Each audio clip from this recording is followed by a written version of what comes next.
Today's guest has spent a large chunk of his life exploring the depths of what he calls this high weirdness for decades, writing articles of nearly every underground magazine, counterculture publication, and conspiracy website imaginable, a self-described crackpot historian and author of several books, most notably his work on Charles Manson and the connection to the deeper conspiracy. He's a gonzo journalist, the conspiracy community, and I've become a huge fan as of late. Adam Gorightly, say hello to the people. Hello, people. Hey, thanks for being here. Yeah, you have written on a ton of alternative topics, UFOs, black magic, the Montauk Project, the list goes on, and I definitely appreciate your less than serious style of writing. Let's start with one of my favorite articles that you've written, which is an interpretation of Kubrick's Eyes Wide Shut. Because I grew up as a Kubrick fan, but when that one came out, I really just I didn't get it. But now it makes a little more sense. But you basically assess that Eyes Wide Shut is an exposure to the goings-on of the Illuminati and Project Monarch.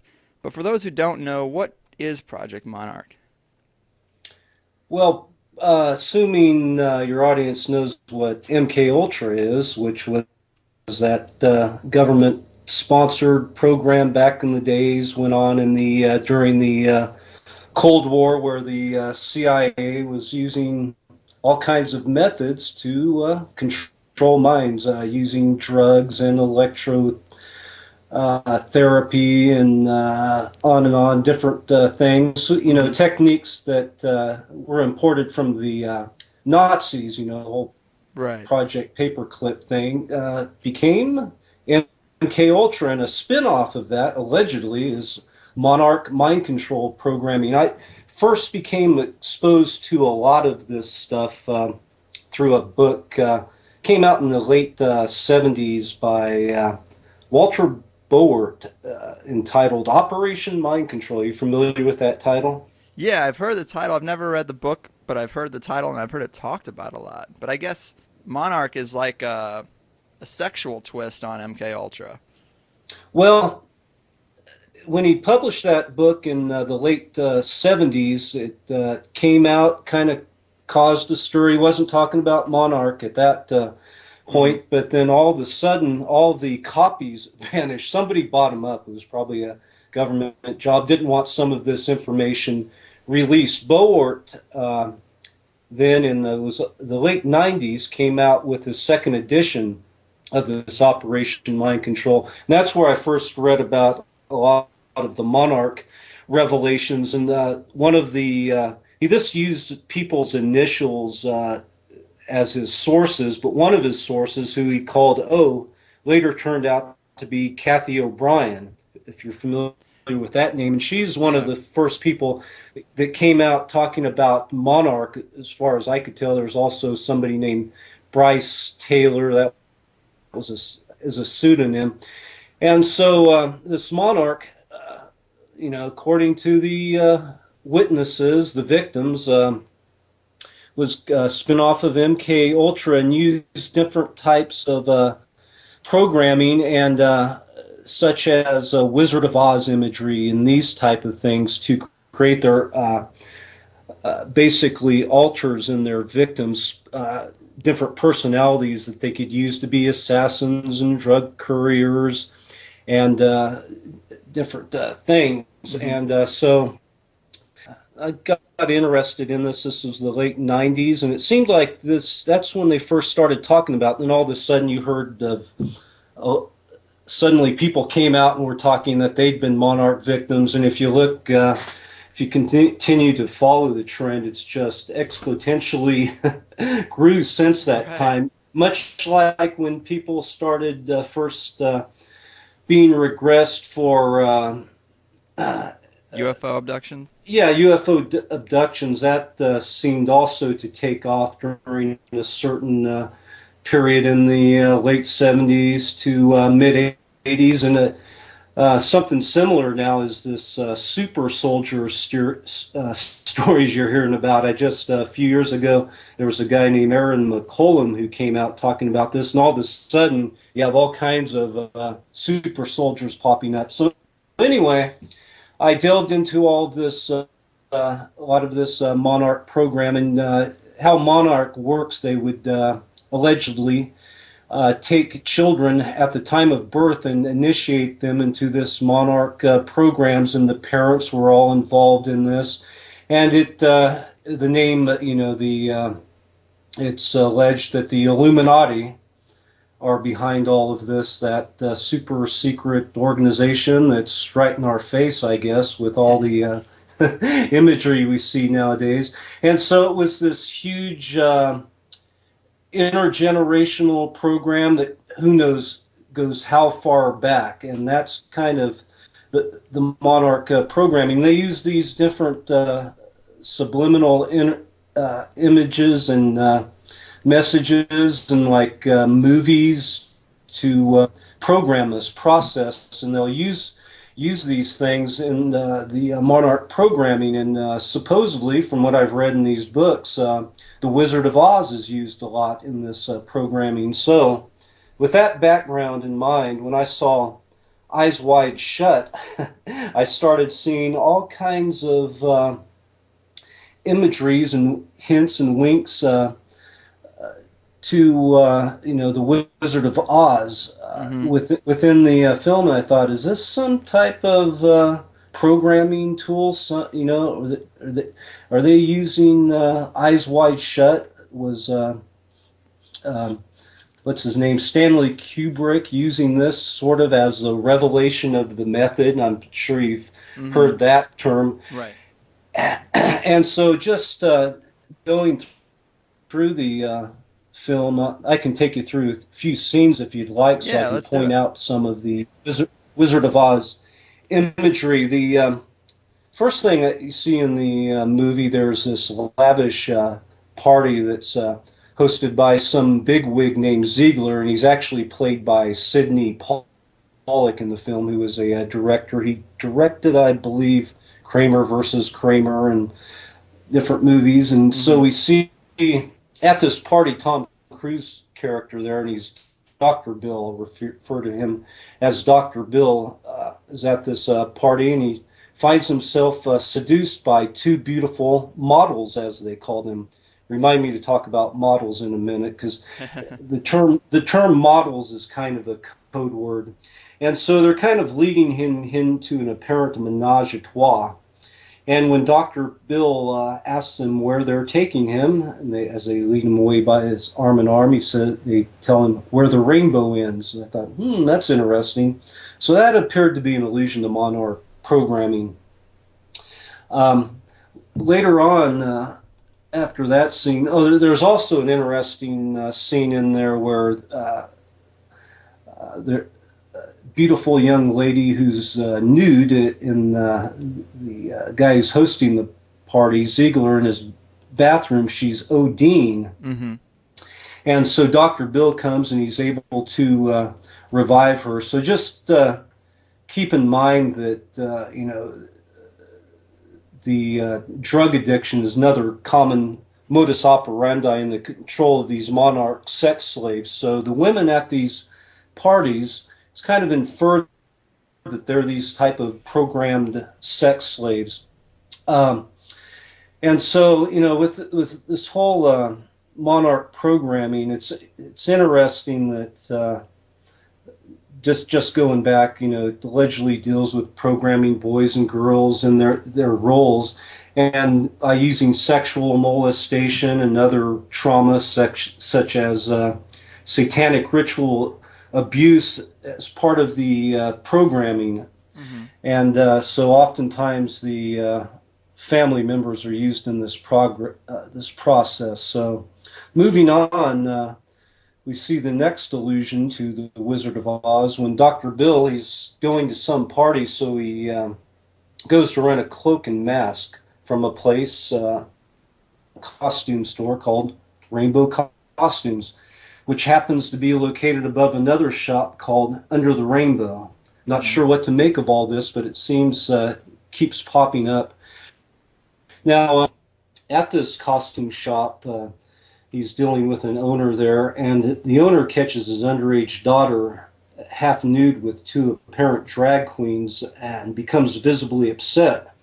Then in a later scene, the shop owner does an about face, and he ends up pimping out his daughter to these same Right. drag queens, and he tries to interest Tom Cruise character, Dr. Bill, in her as well. So there's this transformation we see there, Mm-hmm. and a lot of times the Monarch programmers or the people who've been programmed will talk about transformation as being in a trance. That was the name of Kathy O'Brien's book, Transformation in America. So in the film, there's this transformation of father to pimp and daughter to prostitute. And this is part of that monarch symbolism, which is one of transformation of the caterpillar into butterfly. And it's kind of a mocking irony, because a butterfly is seen as this creature of transformational beauty. Mm-hmm. So to me, that appears to be part of the deception of this programming to delude its victims into believing they've been transformed into something magical and Yeah. full of wonder. Beautiful. Follow the yellow brick road, which, this twilight language that a lot of researchers who've looked into this talk about, like Michael Anthony Hoffman and James Shelby Downer, this twilight language embedded as a form of mocking wordplay, used in a symbolic and subliminal fashion. Mm-hmm. At first, now going back to the model, they call these women's models in this movie. Going back to Walter Bowart in his book Operation Mind Control, he referred to another book, which is very rare and it still might be difficult to find, called The Control of Candy Jones by a guy named Donald Bain. You familiar with that book at all? That I'm not familiar with. No. She was supposedly the first quote-unquote presidential model, as they called them, part of the MK Ultra program. Candy Jones was married to a guy named Long John Nebel. And for those of you who are into this type of podcasting and radio, going back way before Art Bell, before Billy Goodman, going way back, there was a guy in the 50s, 60s named Long John Nebel, and he had an all-night show in New York over a big radio station. I think it was WNBC, and it broadcasted across the country. And he was into interviewing UFO saucer people and just interesting guests. Long John Nebel. If you do some searching, you can find some of his old broadcasts here and there. I got a collection of them, but Nice. anyway, he married a lady named Candy Jones who had been a model and a dancer and this and that, and she helped him with his radio program. And she also had split personalities she seemed to go into, much like Sybil from the Mm-hmm. movie. So Long John Nebel didn't know quite what was going on to her, so he took her to a psychotherapist or a hypnotist, and they put her under regression, and under that it was revealed that she was a victim of an MK Ultra program, and she was one of the first presidential models who was used as a drug mule, not a drug mule, that's some of the other monarch people, but as a message courier for intelligence agencies, and also as a sex toy of the rich and famous politicians and whatnot. And that's how the monarch slaves were used nowadays in the books of what's her name, Kathy O'Brien, the others, that such people as Ronald Reagan and Bob Hope and even the Clintons, on and on, are all using these monarch-controlled sex slaves. So that's where the term presidential model comes in. They say some suggest that Marilyn Monroe was one of those presidential models. Yeah, that's actually another really weird angle to the mind-controlled sex slave, is that they sometimes are turned into Hollywood stars and music stars, and Mm-hmm. that seems like, doesn't that seem a little risky? Isn't that an unnecessary risk when you can just, kill them and go get another kid?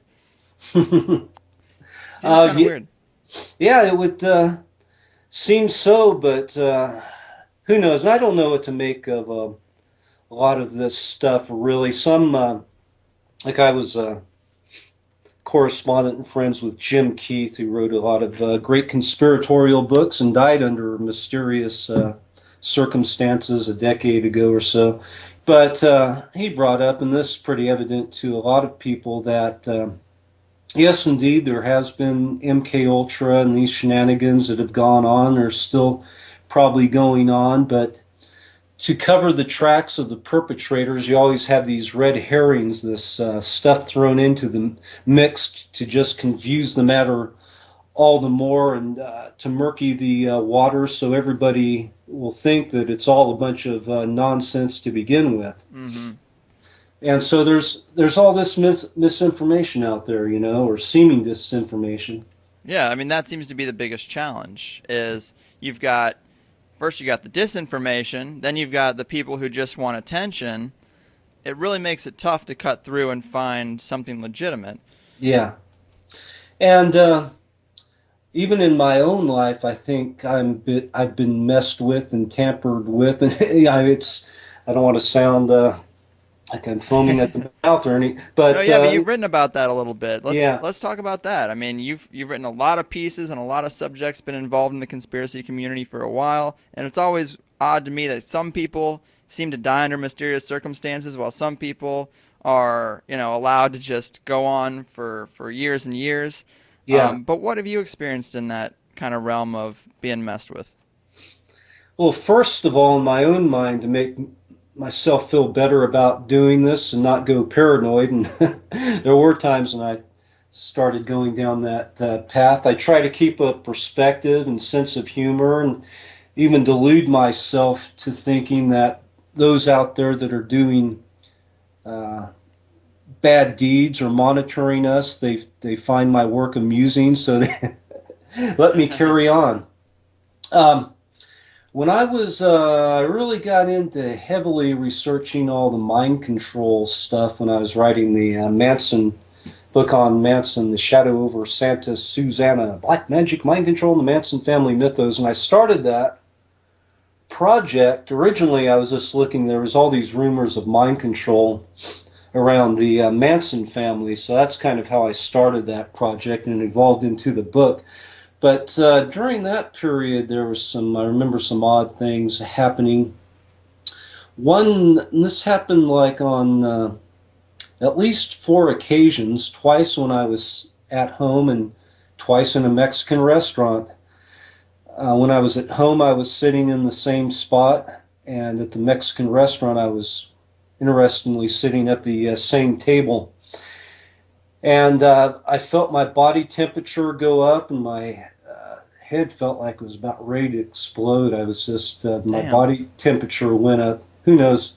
My wife was looking at me, looked all weird. Wow, he turned red. What the hell's going on? I don't know. You start kind of freaking out. Then after a couple minutes, it would subside and go away. And that happened on a few occasions. And I, in my paranoid conspiratorial part of my mind, thinking somebody beaming some microwave weapon on me. Of course, that's how a lot of the mind control, people who say they're being mind controlled now, they're using this type of electronic harassment. So that was kind of a weird thing. I could have ate something maybe that caused that, but I've never had that happen before or since. It was interesting. I was sitting the same place on, these different occasions, like somebody could have beamed something through a window. You hear this stuff, who knows? I don't know. It's totally possible. I mean, when researchers come down with cancer, it could be years of manipulation from behind the scenes. Yeah, and so that happened. That was probably in the late '90s when we talk about people mysteriously dying. I wrote a book about Kerry Thornley, and I was in contact with a guy named Ron Bonds who ran Illuminate Press. You familiar with them from back in the day? Illuminate Press? No, I'm not. That was the conspiracy publisher. He's a good guy out of Atlanta, Georgia, that area. Published all of Jim Keith's books. Okay. And Jim Keith was good friends with Ron Bonds. In fact, at the time of his death, he and Ron Bonds were working real closely, and they were going to publish Kerry Thornley's JFK assassination book. They had published, and I don't know how familiar you are with Kerry Thornley, they had published Kerry Thornley's other books as well, The Idle Warriors and Zenarchy.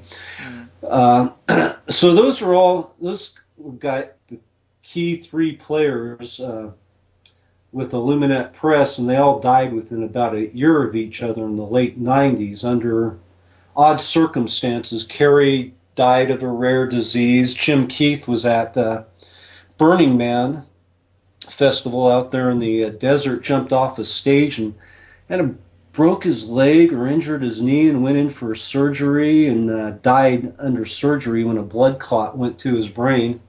Huh. And Ron Bonds, the publisher of Illuminat Press, died of food poisoning during the same period. And some people subscribe a conspiracy. It's interesting.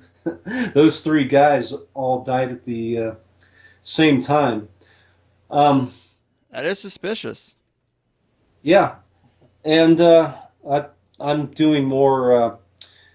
I'd encourage folks, if this area of inquiry interests you, to check out my book, The Prankster and the Conspiracy. It's the story of Kerry Thornley, and that's a whole nother ball of wax there to get into. But as far as this thing of being monitored and harassed, I'm thinking of a few other things.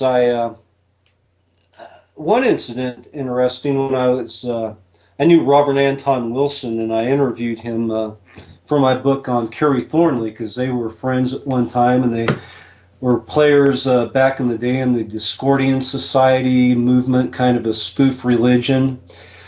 Kerry Thornley claimed that he was subject to just this type of harassment, MK Ultra, mind control.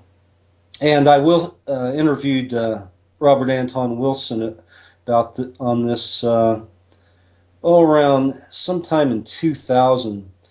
A friend came with me there, Greg Bishop, recorded the interview for me. Then he took it home and he was going to edit it, put it on cassette tape for me, So a period of time passed, probably a month or two, and I say, "Hey, Greg, when you get me that Wilson tape?" He said, "Oh, okay, I'm working on it here. I'll get it to you shortly. Just hang on." So, okay, I'll give him some time.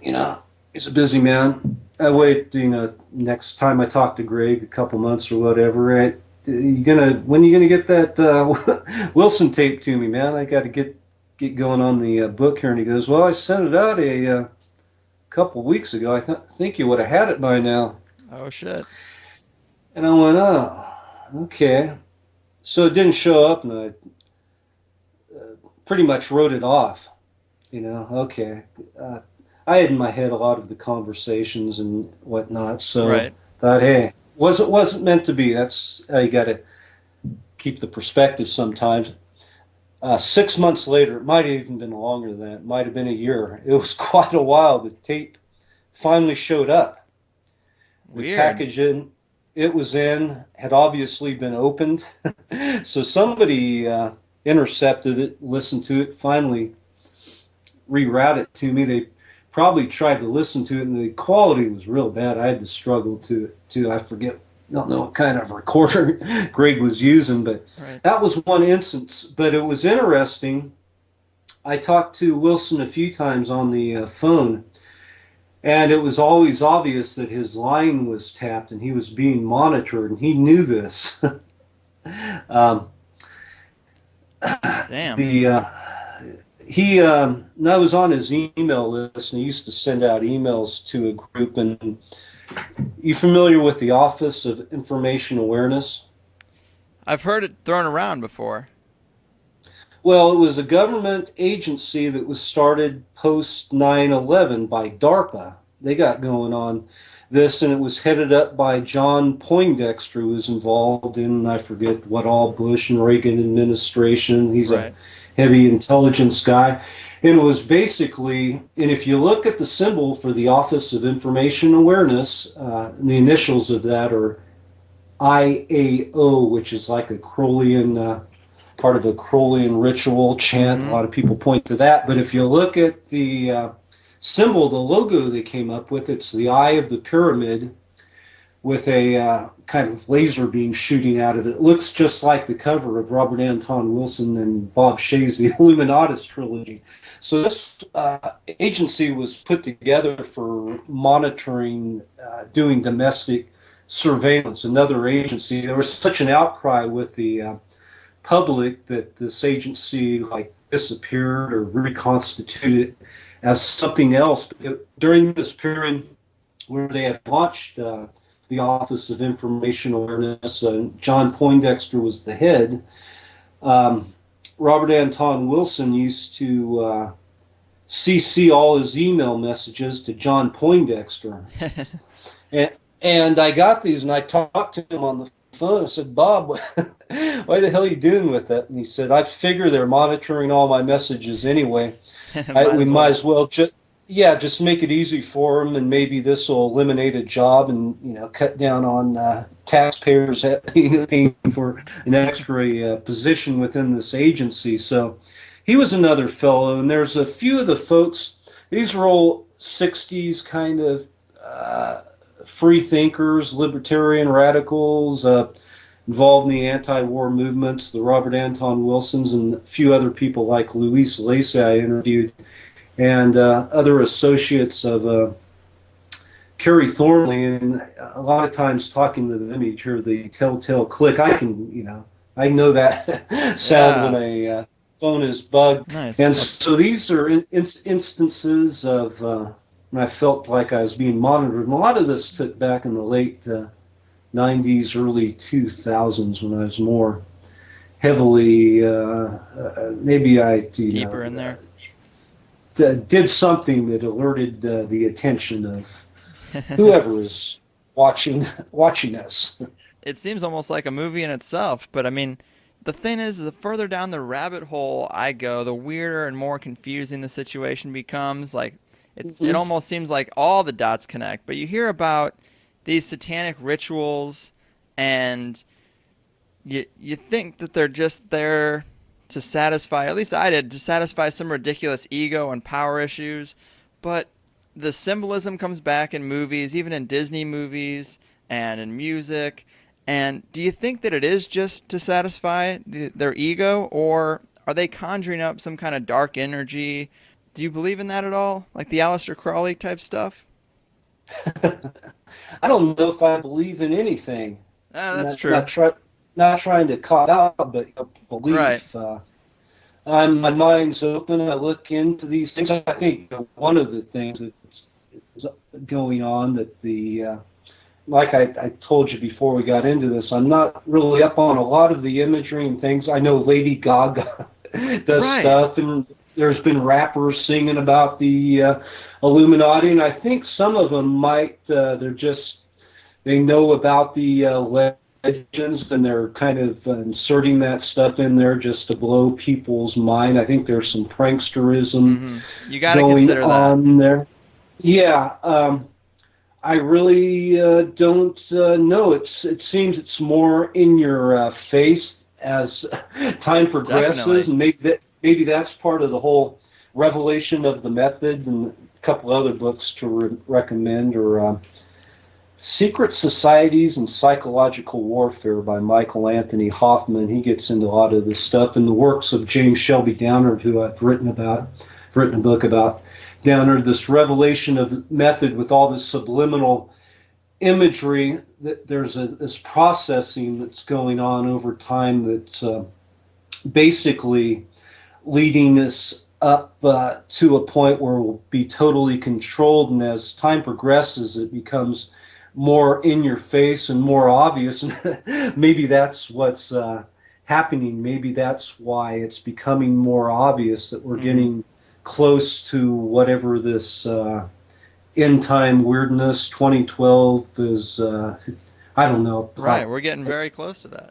We're talking about belief. I don't know. You can, like you're saying, if you start connecting things, you jump down a rabbit hole.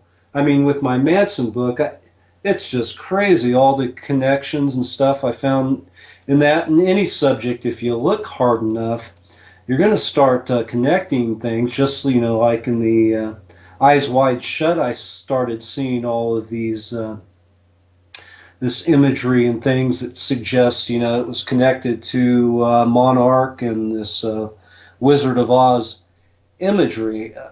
I don't know. It's much like the 23 number thing that Robert Anton Wilson and the Discordians got into. They kind of put it out there as a meme in popular culture that there was something magical to the number 23, and people started seeing it everywhere. But I found when you start looking for things, you start seeing them. It's like this Right. 11 thing going on. I had some friends that were into that. I was going, this is another deal. But now I'm noticing it all the time, and it's something I was probably always seeing, but now I kind of key into it. I'll look at a clock. It's 11:11 or Right. whatever. That's part of what makes it so weird, is because you've got skeptics who will say, well, this is just part of, this is a normal phenomenon for the human mind where you start connecting things and they're not necessarily related. But then if you go into, like, even all the different subcategories of conspiracy, like weather manipulation, then it becomes every single tsunami or hurricane is weather manipulation. Then you look at the whole angle of the Project Monarch sex slaves becoming celebrities, and then it becomes, oh well, it was Madonna, it was Marilyn Monroe, and it's like it almost seems like no one can get popular unless they were part of these satanic orgies. It's just a weird. Oh, and also, assassinations. You get into the Batman killing. Oh, that was mind control. Oh, the school shootings. Those were mind control. And it almost starts to seem like every event that is odd on the radar is connected to the same thing.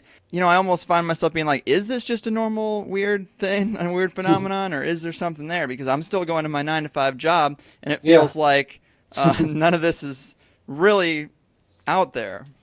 And it could be something that's in the collective, unconscious of the human race. These different memes and things that get planted there and grow. But you look. So I remember you talk about some of the stars. You didn't mention Britney Spears and Anna Nicole Smith.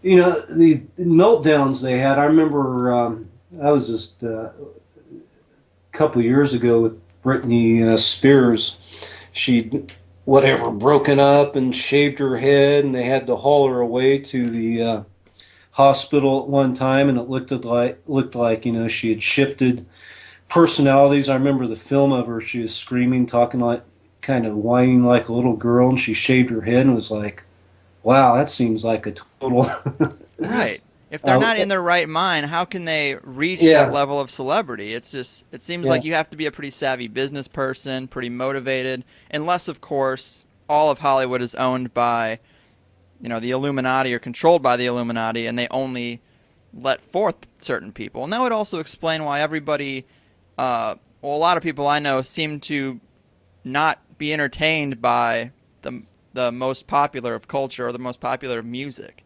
Yeah. It almost seems like it's just presented to us as like, this is what you get.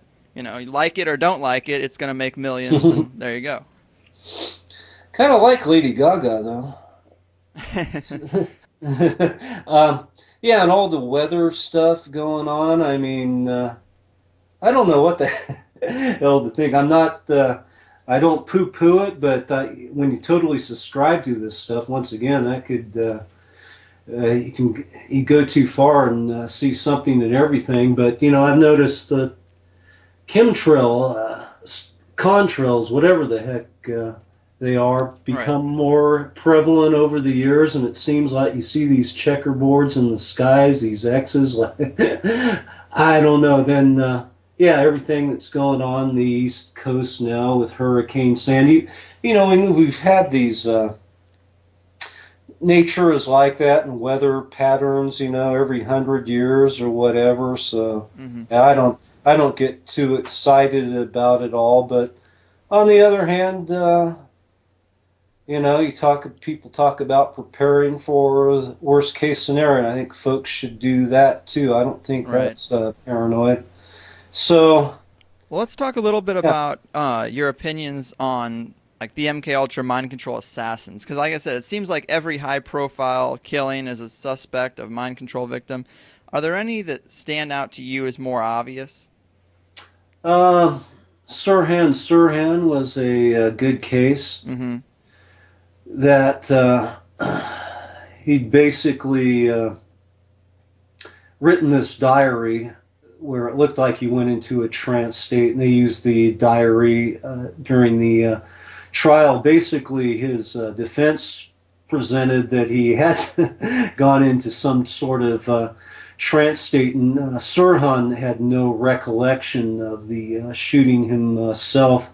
All he remembered was going into the ambassador ballroom where RFK spoke before he was shot, and that he went and got some coffee, and the girl in the polka dotted dress gave him some coffee, and he couldn't remember anything like that. Like he was given, perhaps there was a drug with Mm-hmm. the coffee, or there was some code word, like the Manchurian cabinet, how he's encouraged to play a game of solitaire, and how the was it the Queen of Hearts or the Queen of Diamonds was basically that trigger. But if you look into the Sirhan case, there's a lot of meat there. I'm just touching on a couple of things, but some of the other ones. One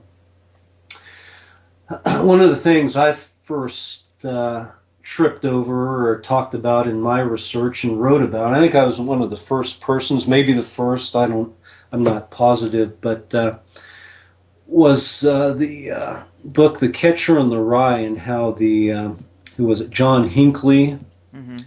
who shot Reagan, and Mark David Chapman also, after he blew away John Lennon. Both had a copy of the Catcher in the Rye in their possession, and it was like they were sitting there. I know Chapman was sitting there reading it very calmly.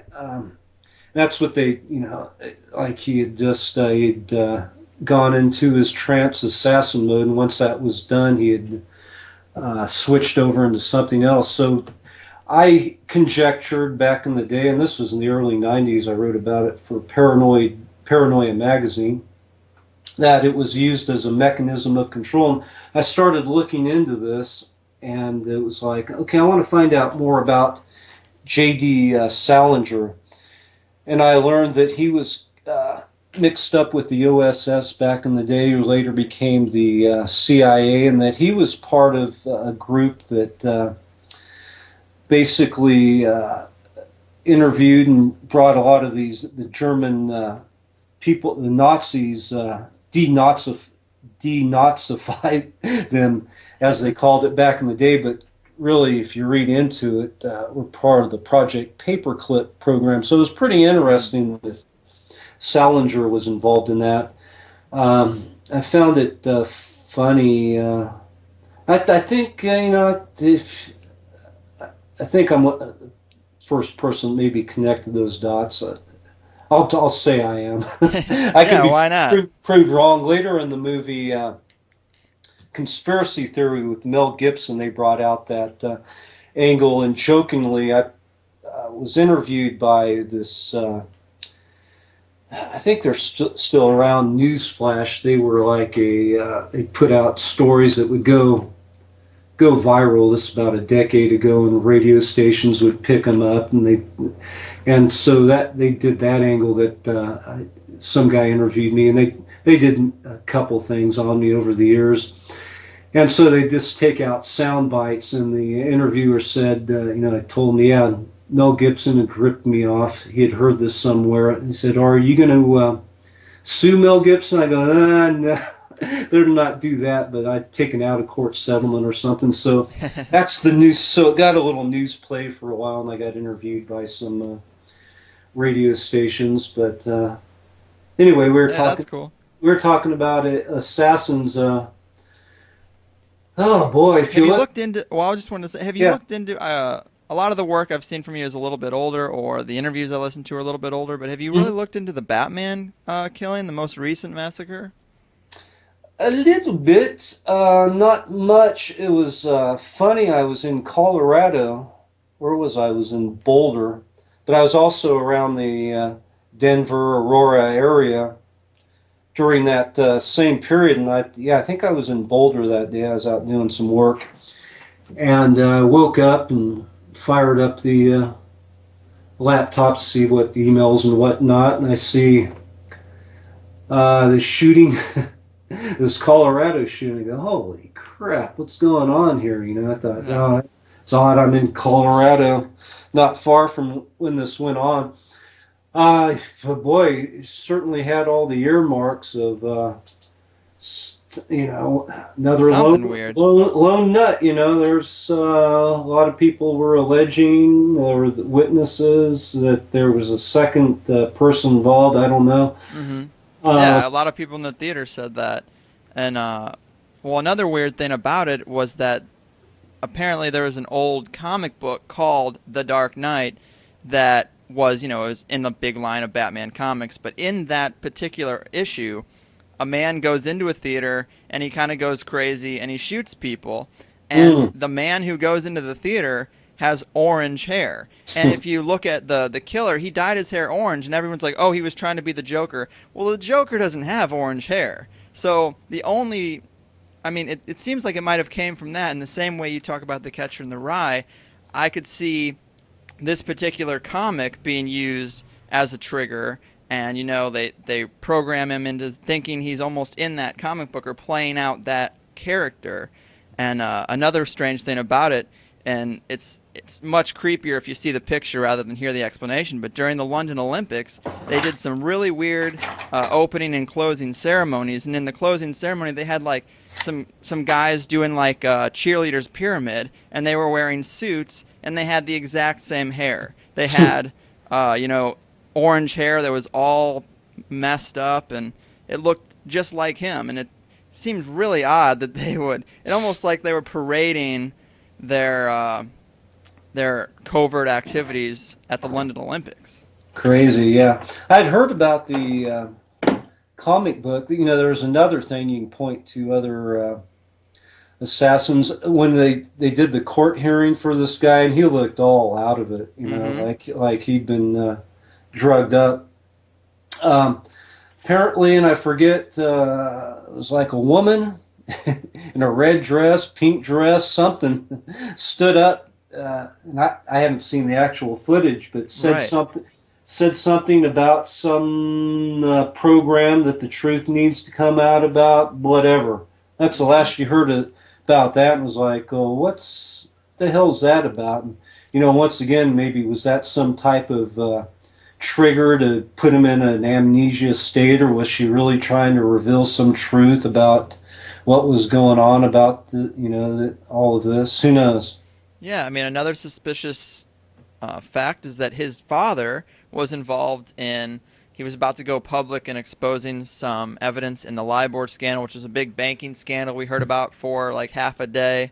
Yeah. A multi-billion-dollar banking scandal that, not a big deal. It happens all the time. Don't worry about this. Let's talk about, the football game. Well, Right. Yeah. it seems like that kind of thing happens when someone tries to go public. Someone in their family goes crazy or ends up dead. Mm-hmm. But Yeah. one Uh, of the well, sorry, I was just gonna say another like to get on to something that you have written about a little more is the JFK killings. I mean, that's probably one of the highest profile suspects of a ritual killing.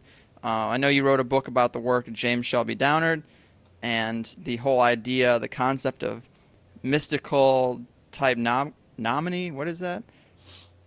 oh yeah. Mystical toponymy. Yeah, that's a weird thing. But there seems to be a lot of evidence. Like again, it's the dot connecting thing. Right. Uh, James Shelby Downard was the great dot connector. Kind of a gonzo conspiracy researcher, and I've written a book, James Shelby Downard's Mystical War. Um, I first became familiar, I think, with his writings through what he's most famously known for is King Kill 33, which was co-authored by Michael Anthony Hoffman. And it was basically Downard's theories presented in this manuscript, and Hoffman helped him write it. As I looked in my research of Downard, looked at some of the original source material, he wasn't that uh, talented of a writer. But so Hoffman, his role in that was basically to help pull him together, pull his thoughts together and put it in a written format. But basically, Downard presented the theory that JFK's assassination was basically a ritual sacrifice, all part of this revelation of the method that we have been talking about, where it was used as a mass ritual to kind of process humanity and cause a trauma to the psyche, and basically, in so many words, tell the general populace that you're controlled. We took out the president when he crossed the line, and you're all expendable. That was kind of the subliminal underlying message. And Downer points to a Freemasonic conspiracy under the behind this JFK's execution, and this huge ritual that took part on the 33rd degree latitude. That's what we call about the mystical toponymy. The number 33 supposedly is the highest degree in Freemasonry, and throughout JFK's assassination, the number 3 comes up again and again. He's murdered by the triple underpass. There's 3 shots, allegedly, and there was the 3 tramps, 3 assassins found in Dealey Plaza. Now, this 33 latitude, if you trace it across the country, which Downer does in King Kill 33 manuscript, he traces it to such places as South Carolina, where, what's his name, Albert Pike founded Freemasonry, and to such sites as Alamogordo, New Mexico, where they tested the atomic bomb that was later dropped on Japan, and also the Roswell crash was on the 33rd degree, and even Disneyland is on that 33 degree latitude. And some people suggest that Uncle Walt Disney was a Mason drag, and there's even a 33rd or Club 33 there. So anyway, it was Downard's contention that JFK's assassination was a Masonic ritual. That's kind of the theme or the idea behind that theory. A lot of people, for a long time, and they still don't believe that James Shelby Downard even actually existed. But in my mind, the research I did showed that, yeah, he was a real living and breathing human being, kind of a larger-than-life character. So that's why a lot of people think he was some type of literary creation constructed by Michael Hoffman and William Grimstead or Adam Parfrey, who published some of his works. It is a weird thing about the locations on the 33rd degree parallel. I mean, they also talk about that if you go into other researchers who look into the ancient pyramids of the world, they're apparently also on some type of grid, which is weird because it's supposed to be a time where, as far as we know, there was no cross-continental communication, but yet all these weird structures are sort of Stonehenge, also things like that seem to be on the same planes. And it's odd because as far as the shadow government or Illuminati or Freemasons are concerned, is there seems to be some type of knowledge of the universe that we just don't talk about. It's not taught in schools. It's sort of off the table. And to me, when you get into the satanic rituals and all that stuff, like the really dark stuff that apparently is going on top of the pyramid, it seems like there's something to the idea of energy that we're just clueless about. Yeah, these power spots, energy nodes. William Grimstead, he was into this. He was one of Downard's prodigies, and The Rebirth of Pan. That's a real rare book, but he talks about this spirit energy there that the Native Americans knew about, and there was all these mounds that were all across the country that later got plowed over or torn down. But my friend Andy Kaufman talks about some of these energy spots. The people who took over the Native Americans and massacred them and whatever ended up oftentimes building military installations Mm-hmm. on these same power spots. So it's like usurping that power. They know there's some type of energies a lot of times. Yeah, spiritual spots, churches, whatever. These will people when they take over these spots, they'll put in their own power structures nowadays, whether it's some military installation or whatnot. So yeah, that's all part of the deal. And another interesting one is Disneyland. I brought that up because another friend of mine, Walter Bosley, wrote a book called, I think he called it Latitude 33, where he had some weird experiences and in Disneyland where on a carousel there, he basically said it was a type of interdimensional time travel type of teleportation device. Weird. And they've removed that. The carousel, I forget what the carousel is. It's no longer there, but Walter claims he met some guy from the past or future that helped. Well, he must have been from the past. That he was one of the architects of Disneyland originally, or involved in that, and that they knew about. That's why they built Disneyland where they did, because it was one of those power spots.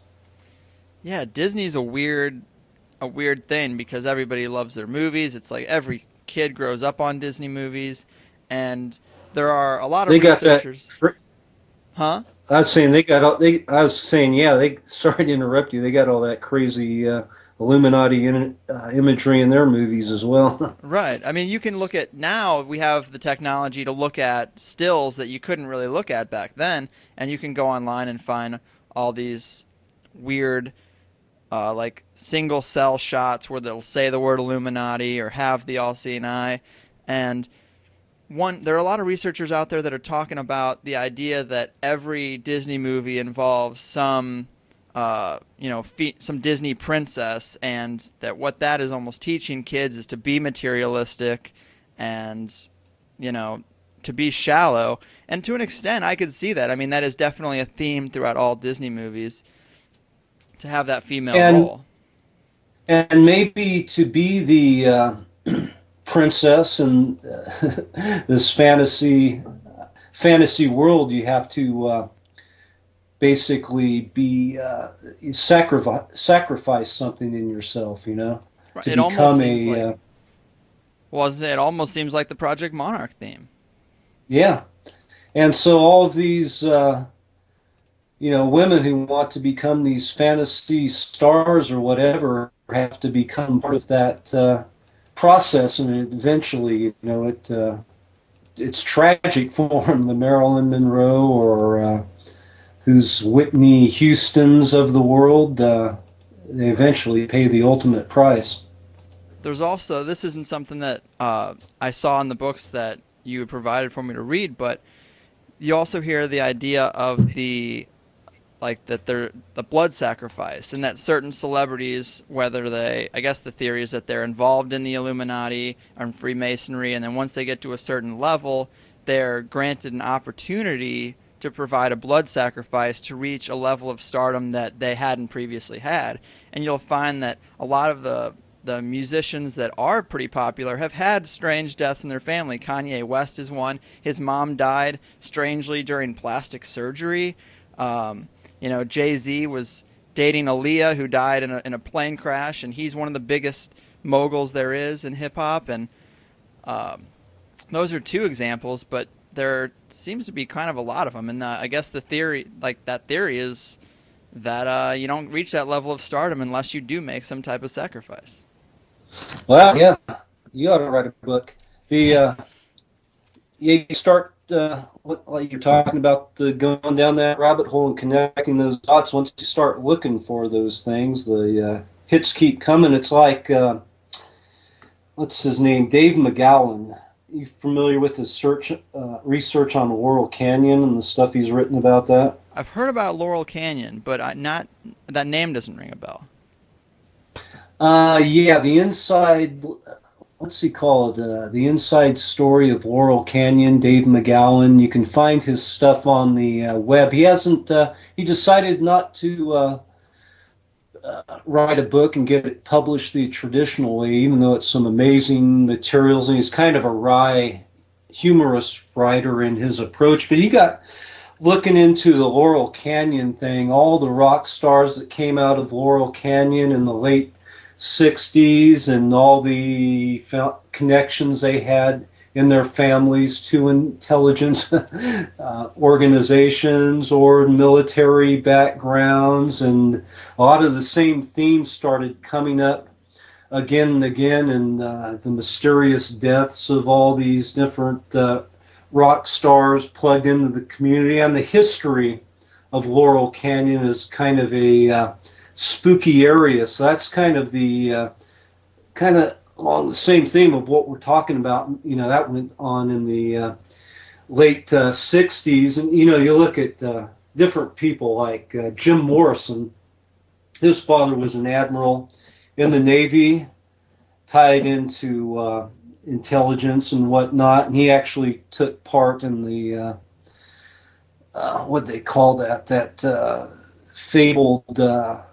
It's basically it was a false flag operation that launched, got the Vietnam War going, and Jim Morrison's father was involved in that. If you look at these different rock stars, a lot of them had those connections in their family. Once again, talking about a bloodline or something. So, you know, you ask yourself, well, why were these the people who are coming talking? You know, they're involved in the Summer of Love and the anti-war movement and the psychedelics. And, you know, I guess McGowan doesn't come flat out and say it, but that was part of a program that was basically being instigated there as far as this mass control of society, and part of that 60s counterculture was part of this. And you know, that's what people get into when they're talking about the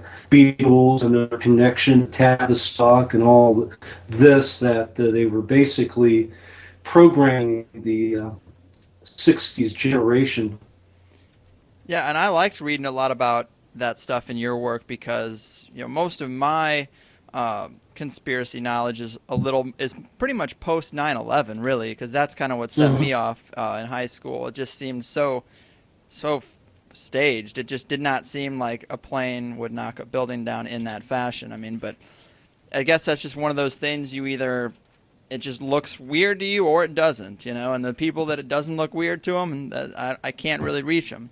But you know, before we wrap up, I wanted to give you a minute to talk about the Manson family, because I know you've done so much research into that. And, you know, I've always only just known the cliff notes to it, you know, pretty much what you see on TV. But what are some of the misconceptions of the Manson situation and the killings there, and kind of the strange connections that you've come across? Oh, boy. I know it's a big question, but I've been talking about this and writing about it for so long, I've forgotten half of what I learned about it all. But misconceptions. Well, I got into it.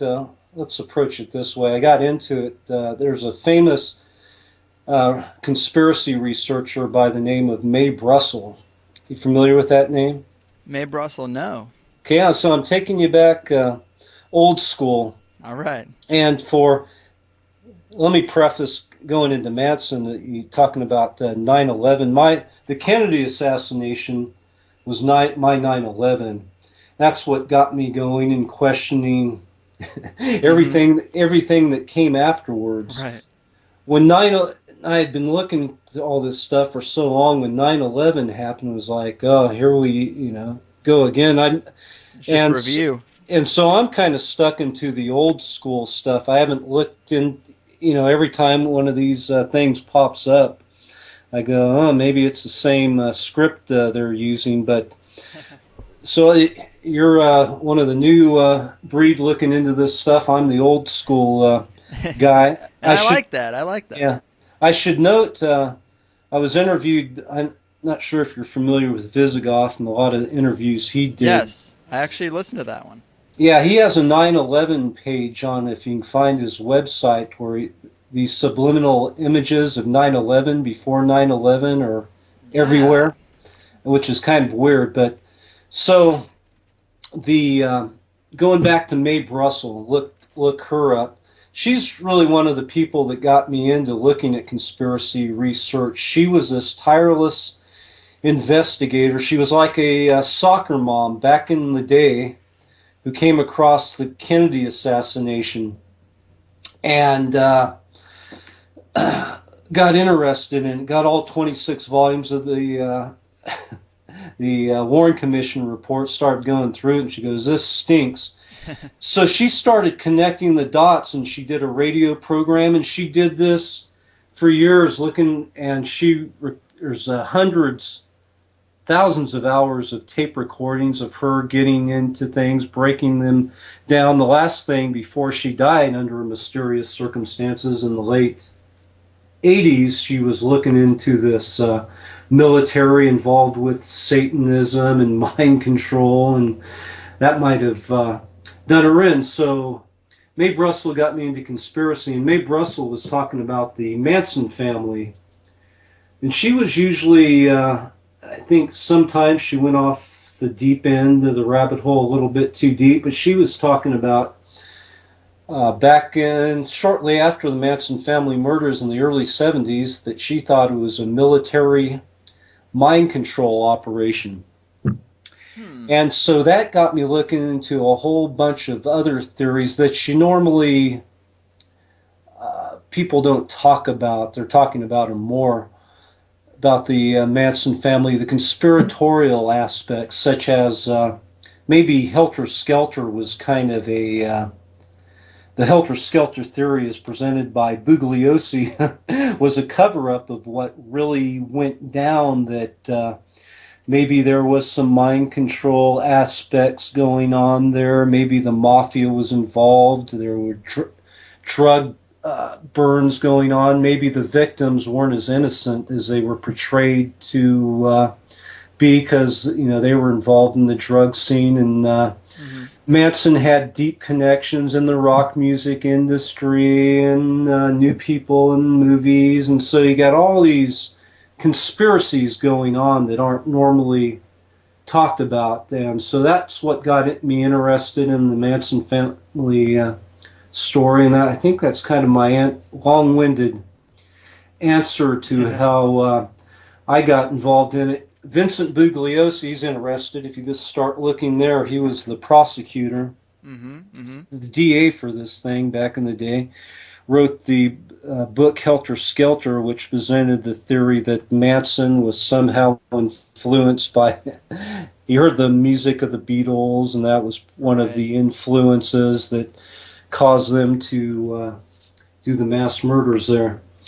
When you look at Vincent Bugliosi, though, Mae Brussel is uh, she, she would be one of the first to point to him as being what did she call people like him? Investigators that get involved, but will put out some of the truth, but not all of the truth. And if you look later at Mm. Vincent Bugliosi, he got involved in the RFK assassination, and also wrote a book about the JFK assassination, the final word that Lee Harvey Oswald was the lone assassin.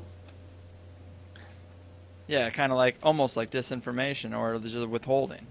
Yeah, a disinformationalist. And so, uh, you know, Mae Brussel pegged Vincent Bugliosi as one of those that helped cover up what was going on behind the scenes with the Manson story.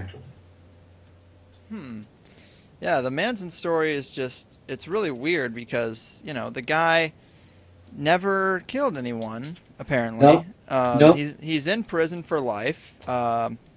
He has some strange interviews on TV, and he does not seem sane to me in the interviews that I've seen, but he was deep into the music and subculture, and so he had something had to have happened somewhere, it seems, because if he was acting the way he acts now back then, I just don't think anyone would hang around. Like, it just Well, seems really weird. he's crazy like a fox, I think. And that's kind of a game he plays. One time he said, he'll say some interesting things in the interviews. A lot of it's gibberish, but he'll throw out some nuggets now and then, like after he got locked up, he asked, "So I want to know who was peeing on my leash," which inferred that they had let him loose, let him out to do his thing, then they pulled him back in once he had served his purpose. Mm-hmm. After the murders, there was a guy worked for the Los Angeles Sheriff's Office, Preston Guillory. I think now he's a private eye, and he was in some of those interviews with Mae Brussel, and he said they, knew Manson had this thing going on at Spawn Ranch. There had been some rape charges against him, but this was somebody who was on probation, and they knew he had weapons there, but the word Preston Guillory was hands off on Manson for a period of time, and he got frustrated wondering why they did that. And he believed that they were using Manson as an agent provocateur, whoever they is, the alphabet soup agencies, during that whole period of COINTELPRO, where they were infiltrating the hippie movement and the Black Panthers, and so ultimately Manson was used as a pawn in a big game here, which Mae Brussel said was to undermine the whole 60s counterculture, and that after the Manson family murders, it was a long time before you saw anybody with long hair who looked like a hippie or whatever Right. portrayed positively in popular media. Well, that becomes the question is, you look at the situation, you're like, well, why would this occur? And it does seem like the 60s to me just seem like such a crazy time, and I really like what I do hear about it, but at the same time, it all comes through a filter. It's never really exactly as it was. So, but it's you ask the why, and really the hippie movement was gaining so much steam, it seemed, and it was all about love. Love is the term they throw around more than any other. So now if you can find a guy who's looks like that and is in that movement and is murdering people or suggesting that people should be murdered, you kind of throw a wrench in the whole movement, really. And I guess that seems to be part of the plan. Yeah, and I get into it a bit, the whole LSD and how that was introduced, and really at one time the CIA was the largest provider of acid on the planet. Exactly. There you go. How did it get out? And so, they started first using it through programs in university, and that's where the Jerry Garcia and Ken Kesey and all those people got a hold of it. And but they also had safe houses set up in the Haight-Ashbury during the Summer of Love, where they and a notorious figure in MK Ultra lore, Louis Julian West, was involved in some of these safe houses where they'd pick up some guy at a bar and dose him with LSD and take him back with a prostitute and kind of monitoring. And they're also obviously putting this stuff out into the counterculture. And that's kind of what undermines, if you look in the early 60s with the youth movement, it was more geared toward the anti-war movement. and then in a kind of back to the land type of thing, getting Mm-hmm. off the grid. Then the drugs came into it and kind of seemed like it undermined first with the acid, and I think in some ways the that generation was some people were able to take the acid away from the spooks and kind of illuminate their minds and find some truth. But Mm-hmm. the heavier drugs came in, and all this kind of really undermined and took the movement in a different direction. And maybe that was the ultimate goal, and Mm-hmm. so I forget where exactly I was going with all this, but researcher John Judge claimed that the type of acid that the Mansonoids were given was not your typical acid. It was the quote-unquote military acid, and he actually had a derivative of psilocybin. I talked to John Judge and tried to find exactly where he gets some of his information. Sometimes I'm not sure, but that was his contention, that they were given the military acid, and that they had a naval intelligence handler. And actually, Paul Krasner used to publish the Realist, wrote a whole story about this for Rolling Stone magazine about the Manson family were infiltrated by this naval intelligence guy, and they actually named him Nathaniel Dite. Rolling Stone later got sued and retracted the story. So, I mean, the more you look, the deeper you look into all this stuff, it's like the less you really sure about anything. Amen, man. And with that said, it's probably as good a place as ever to call it a day. But I had a great time talking to you. I really like your attitude, and the books you sent me were awesome. The collection of your articles in The Beast of Adam Gorightly and Happy Trails to High Weirdness were awesome reads. And you're also a musician, and this will mark the first time on THC a guest has played us out of their own interview. Is there anything coming up that we should keep an all-seeing eye on, or something you'd like to mention to the people? I am working on a JFK assassination book, and well, nothing more than that. I just want to plug again to make my publisher happy. They've done a great job with Happy Trails to High Weirdness, a conspiracy theorist tour guide. So if you're going to look into one of my books, why don't you buy that one? Yeah, and that is a good one because as I'm getting into this stuff, I start to think, and with this show, I'm like, man, I wish I could get more connected to the community or at least go to more conferences like the Conspiracy Con, stuff like that. And your book is really it's a narrative of those kinds of events and conferences. And yeah, it's really interesting. It's great. Well, thank you, and thanks for having me on. Yeah, of course, man. And what's your website? AdamGoRightly.com?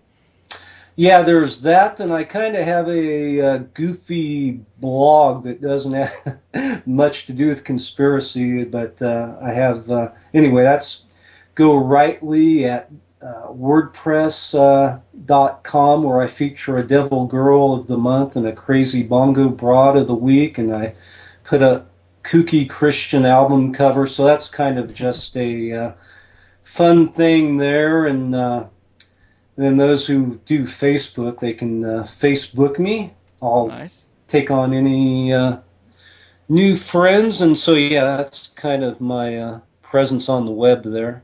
Right And on. yeah, thanks for playing some of my music. I'm trying to start focusing on that a bit more too. All right, Go Rightly. It's been a great chat. I hope I can have you on again to talk about some of the other subjects in your repertoire. I wish you well. Stay weird, man. Okay, thanks, Greg, and keep up the good work. All right, man. Take it easy. Okay, later. People, check out Adam's book and website. He's a cool guy.